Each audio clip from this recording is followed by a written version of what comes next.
Sir, ಮಾನ್ಯ ನ್ಯಾಯಾಲಯಕ್ಕೆ ನಾನೊಂದು ಸುದೀರ್ಘವಾದ ವಾದ ಮಾಡೋ ಮೂಲಕ ಮತ್ತು ತಕರಾರು ಸಲ್ಲಿಸೋ ಮೂಲಕ ಏನು ಲೋಕಾಯುಕ್ತರು ವರದಿ ಸಲ್ಲಿಸಿದ್ರು ಆ ವರದಿ ಅಂತಿಮ ವರದಿ ಇಲ್ಲ, ಕಾನೂನುಬದ್ಧವಾಗಿ ಅವರು ಸಲ್ಲಿಸಿರೋದಿಲ್ಲ ಅಂಥೇಳಿ ಸ್ಪಷ್ಟವಾಗಿ ಮನವರಿಕೆ ಮಾಡಿಕೊಟ್ಟಿದೆ. ಸೊ ಅದನ್ನು ಮಾನ್ಯ ನ್ಯಾಯಾಲಯ ಪರಿಗಣಿಸಿ ಏನು ವರದಿ ಸಲ್ಲಿಸಿದರೆ ಅದು ಅಂತಿಮ ವರದಿ ಅಲ್ಲ, ನೀವು ಇನ್ನೂ ತನಿಖೆ ಬಾಕಿ ಇದೆ ಅಂತ ನೀವೇ ಹೇಳಿದ್ರೆ. ಹಾಗಾಗಿ ತನಿಖೆನ ಪೂರ್ಣಗೊಳಿಸಿ ಅಂತಿಮ ವರದಿ ಸಲ್ಲಿಸಿ ಆನಂತರ ಈ ವರದಿ ಬಗ್ಗೆ ನಾನು ಕ್ರಮ ತಗೊಳ್ತೀನಿ ಅಂತೇಳಿ ಒಂದು ಆದೇಶನ ಮಾಡಿ ಮೇ 7ನೇ ತಾರೀಕೊಳಗೆ ಒಂದು ಅಂತಿಮ ವರದಿ ಸಲ್ಲಿಸ್ಕೊಂಬಂತೇಳಿ ಆದೇಶನ ಮಾಡಿದೆ. ಸರ್, ಇ ಡಿ ಅವ್ರು ಏನು ತಕರಾರು ಅರ್ಜಿ ಸಲ್ಲಿಸಿದ್ರು ಆ ತಕರಾರು ಅರ್ಜಿ ಸಲ್ಲಿಸೋದಕ್ಕೆ ಅವ್ರಿಗೆ ಅಧಿಕಾರ ಇಲ್ಲ ಅಂತೇಳಿ ಏನು ಲೋಕಾಯುಕ್ತ ಅಧಿಕಾರಿಗಳು ಇದು ವಾದವನ್ನು ಮಂಡನೆ ಮಾಡಿದರು. ಅದ್ರ ಬಗ್ಗೆ ಒಂದು ತೀರ್ಮಾನ ಈ ಆದೇಶದಲ್ಲಿ ಇವರಿಗೆ ಜಾರಿ ನಿರ್ದೇಶನದವರಿಗೆ ತಕರಾರು ಅರ್ಜಿ ಸಲ್ಲಿಸೋಕ್ಕೆ ಅಧಿಕಾರ ಇದೆ ಒಂದು ಸೀಮಿತ ಚೌಕಟ್ಟಿನಲ್ಲಿ ಅಂತೇಳಿ ಆದರೂ ಕೂಡ ಒಂದು ಆದೇಶ ಮಾಡಿದ್ದಾರೆ. ಮಧ್ಯಂತರ ವರದಿನ ಸರ್, ಅದು ಯಾವ ವರದಿ ಅಂದರೆ ಸರ್ ನೋಡಿ, ಕಾನೂನಾತ್ಮಕವಾಗಿ 3 ಅಂತಿಮ ವರದಿಯನ್ನು ಸಲ್ಲಿಸಬೇಕು. ಒಂದು ದೋಷಾರೋಪಣ ಪತ್ರ, ಅಂದರೆ ತನಿಖೆಯಿಂದ ಆರೋಪ ಸಾಬೀತಾಗಿದೆ ಅನ್ನೋದನ್ನ ತಿಳಿಸೋವಂಥದ್ದು. ಸೊ 2ನೇದು ಆರೋಪ ಸಾಬೀತಲ್ಲ ಬಿ ಅಂತೇಳಿ ಸಲ್ಲಿಸೋವಂಥವ್ರು. ಸೊ 3ನೇದು ಆರೋಪಿಗಳು ಯಾರು ಅನ್ನೋ ಗೊತ್ತಾಗಿಲ್ಲ ಅನ್ನೋ ಕಾರಣಕ್ಕೆ BC ಅಂತ ವರದಿ ಸಲ್ಲಿಸೋದು. ಆದರೆ ಇಲ್ಲಿ ಅಂತಿಮ ವರದಿಯಲ್ಲಿ ಯಾವ ವರದಿ ಅಂತ ತಿಳಿಸಿಲ್ಲ, BI AIC ಅಂತ ಹಾಕಿಲ್ಲ. 4 ಜನ ಏನು ಆರೋಪಿಗಳು ಅವ್ರ ವಿರುದ್ಧ ಯಾವುದೇ ಆರೋಪ ಸಾಬೀತಾಗಿಲ್ಲ ಅಂದರೆ ಹಾಕಿದ್ದಾರೆ.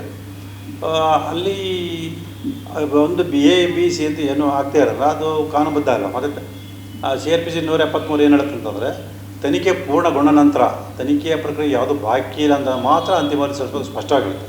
ಆದರೆ ಇವರು ತನಿಖೆ ಬಾಕಿ ಇದೆ ಅಂತ ಅವರೇ ಬರೆದು ಇಲ್ಲಿ ಇವ್ರ ವಿರುದ್ಧ ಯಾವುದೇ ಸಾಕ್ಷಾತ್ತಲ್ಲಿ ವರದಿ ಅಂತಿಮ ವರದಿ ಸಲ್ಲಿಸ್ತಾರೆ.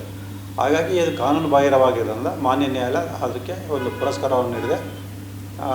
ಆ ಒಂದು ಅರ್ಜಿಯನ್ನು ಬೆಲೆ ಇಟ್ಟಿರುತ್ತೆ. ನಾನು ಮೊದಲಿಂದನೂ ಕೂಡ ಲೋಕಾಯುಕ್ತ ಸಂಸ್ಥೆ ಮೇಲೆ ಅನುಮಾನ ವ್ಯಕ್ತಪಡ್ತಾನೆ ಇದ್ರಿ. ಯಾಕೆ ಅಂತ ಹೇಳಿದ್ರೆ, ನಾವು ದೂರು ಕೊಟ್ಟು ದೂರು ದಾಖಲು ಮಾಡೋಕ್ಕಿಂತ ಮುಂಚೆನೇ ಸ್ವಯಂ ಪ್ರೇರಿತವಾಗಿ ದೂರು ದಾಖಲು ಮಾಡ್ಕೊಂಡಿದ್ದಂಥ ಲೋಕಾಯುಕ್ತ ಅಧಿಕಾರಿಗಳು ಲೋಕಾಯುಕ್ತದ ಸರ್ಚ್ ವಾರೆಂಟ್ ಕೂಡ ಪಡೆದಿದ್ರು.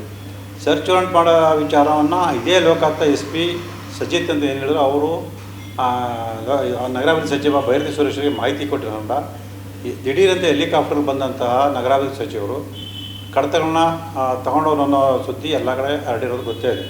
ಸೊ ಈ ಕಾರಣಕ್ಕೆ ಆ ಸಜಿತ್ ಅವ್ರನ್ನ ಬೆಂಗಳೂರಿನ ಒಂದು ಆಯಕಟ್ಟಿನ ಜಾಗಕ್ಕೆ DCP ನೇಮಕ ಮಾಡಿದ್ದಾರೆ. ಸೊ ಹೀಗಾಗಿ ಲೋಕಾಯುಕ್ತರ ಬಗ್ಗೆ ಮೊದಲಿಂದನೂ ಅನುಮಾನ ಇದ್ದಿರೋದನ್ನೇ ಈ ಪ್ರಕರಣ CBI ಕೊಡಬೇಕು ಅಂತೇಳಿ ನಾನು ಮನವಿಯನ್ನು ಮಾಡ್ಕೊಂಡಿದ್ದೆ.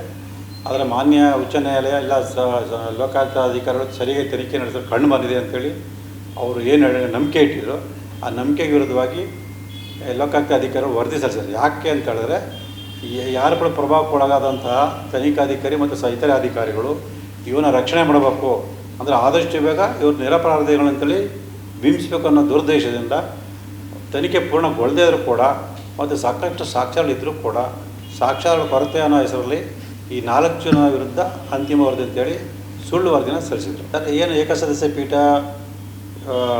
ನಮ್ಮ ಅರ್ಜಿನ ತಿರಸ್ಕಾರ ಮಾಡಿ CBIಗೆ ಕೊಡದೆ ಸೊ ಲೋಕಾಯುಕ್ತ ಅಧಿಕಾರಿಗಳ ತನಿಖೆಯನ್ನು ನಡೆಸಲಿ ಅಂತ ಏನು ಹೇಳಿದ್ರು, ಆ ಒಂದು ಆದೇಶವನ್ನು ಪ್ರಶ್ನೆ ಮಾಡಿ ನಾನು ಮೇಲ್ಮನೆ ಸಲ್ಲಿಸಿದೆ. ಇವತ್ತು ವಿಚಾರಣೆಗೆ ಬಂದಂಥ ಸಂದರ್ಭದಲ್ಲಿ ನಮ್ಮ ವಕೀಲರು ವಾದ ಮಂಡನೆ ಮಾಡಿದ ನಂತರ ಮಾನ್ಯ ನ್ಯಾಯಾಲಯವು ಎಲ್ಲ ಎದುರುದಾರರಿಗೆ ಸಮನ್ಸ್ ಜಾರಿ ಮಾಡಿದೆ.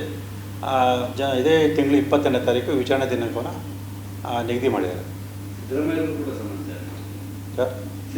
ಹೌದು, ಸಿದ್ದರಾಮಯ್ಯ, ಹೆಂಡತಿ ಪಾರ್ವತಿ, ಬಾಮಯ್ಯ ಮಲ್ಲಿಕಾರ್ಜುನ ಸ್ವಾಮಿ ಮತ್ತು 4ನೇ ಆರೋಪಿ ದೇವರಾಜು ಮತ್ತು ತನಿಖಾ ಸಂಸ್ಥೆಗಳಿಗೂ ಕೂಡ ಸಮನ್ಸ್ ಜಾರಿ ಮಾಡೋಕ್ಕೆ ಆದೇಶ ಮಾಡಿದ್ದಾರೆ. ಖಂಡಿತವಲ್ಲ. ಯಾಕೆ ಅಂತ ಹೇಳಿದ್ರೆ, CBI ಲೋಕಾಯುಕ್ತ ಅಧಿಕಾರಿಗಳು ಆರೋಪಿಗಳಿಗೆ ಒಂದು ಅನುಕೂಲ ಮಾಡೋ ದೃಷ್ಟಿಯಿಂದ ಏನು ವರದಿ ಸಲ್ಲಿಸಿದ್ದಾರೆ ಅದು ನನಗೆ ಅನುಕೂಲವಾಗಿದೆ. ಅಂದರೆ ಲೋಕಾಯುಕ್ತ ಅಧಿಕಾರಿಗಳ ಮೇಲೆ ಏನು ಅನುಮಾನ ವ್ಯಕ್ತಪಡಿಸಿದ್ವಿ, ಅವ್ರು ಸರಿಯಾದ ರೀತಿ ತನಿಖೆ ನಡೆಸಲ್ಲ, ಆರೋಪಿಗಳ ರಕ್ಷಣೆ ಮಾಡ್ತಾರೆ ಅಂತ ಏನು ಆರೋಪ ಮಾಡಿದ್ವಿ, ಅದಕ್ಕೆ ಈ ಹಾಲಿ ಅವ್ರು ಸಲ್ಲಿಸಿದ ವರದಿ ಒಂದು ಪ್ರಮುಖ ಸಾಕ್ಷಿಯಾಗಿದೆ. ಸೊ ಈ ಸಾಕ್ಷಿಯನ್ನೇ ಮನೆ ವಿಭಾಗೀಯ ಪೀಠಕ್ಕೆ ಗಮನಕ್ಕೆ ತಂದು ಸೊ ಇದು ಎಷ್ಟರ ಮಟ್ಟಿಗೆ CBI ಕೊಡಿಸೋ ಸೂಕ್ತ ಅನ್ನೋದನ್ನ ನಾವು ಮನವಿ ಮಾಡ್ಕೊಂಡ ನಂತರ ಬಹುಶಃ ನಮ್ಮ ಪರವಾಗಿ ಆದೇಶ ಮಾಡೋದನ್ನೋ ವಿಶ್ವಾಸ ನಮಗಿದೆ. ಸರ್, ಈಗ ED ಅವರಿಗೆ ತನಿಖೆ ಮಾಡೋದಕ್ಕೆ ಎಲ್ಲ ರೀತಿಯ ಅವಕಾಶ ಸಿಕ್ಕಿದೆ. ಹಾಗಾಗಿ ಅವರು ತಮ್ಮ ತನಿಖೆ ಪ್ರಕ್ರಿಯೆಯನ್ನು ಮುಂದುವರಿಸಿದ್ದಾರೆ. ಸೊ ಅವರು ಎಲ್ಲ ಮಟ್ಟದಲ್ಲಿ ದಾಖಲೆ ಸಂಗ್ರಹ ಮಾಡಿ ಅವರು ಅಂತಿಮ ವರದಿ ಸಲ್ಲಿಸ್ತಾರೆ ಮತ್ತು ಆರೋಪಿ ಶಿಕ್ಷೆವಂತೆ ನೋಡ್ಕೊಳ್ತಾರೆ. ಸರ್, ಇಲ್ಲಿ ಹಣಕಾಸು ಅಂದರೆ ಕೇವಲ ನಗದು ರೂಪದಲ್ಲಿ ಆಗಬೇಕು ಅಂದಲ್ಲ ಸರ್, ಸ್ವತ್ತುಗಳ ರೂಪದಲ್ಲೂ ಕೂಡ ವರ್ಗಾವಣೆ ಆಗಿರೋ ಅದು ಕೂಡ ಆ ವ್ಯಾಪ್ತಿಗೆ ಬರುತ್ತೆ ಅನ್ನೋದು ಈಗಾಗಲೇ ಸಾಕಷ್ಟು ಸಲ ಸಾಬೀತಾಗಿದೆ. ಹಾಗಾಗಿ ಇಲ್ಲಿ ಹಣನ ನೇರವಾಗಿ ವರ್ಗಾವಣೆ ಮಾಡದೆ ಕೋಟ್ಯಾಂತರ ಬೆಲೆಯುವಂಥ ಅಕ್ರಮ ನಿವೇಶನಗಳನ್ನು ವರ್ಗಾವಣೆ ಮಾಡೋದ್ರಿಂದ ಸೊ ಅದು ವ್ಯಾಪ್ತಿಗೆ ಬಂದೇ ಬರುತ್ತೆ. ಈ ಕಾರಣದಿಂದ ಅದರ ತನಿಖೆ ನಡೀತಾ ಇದೆ.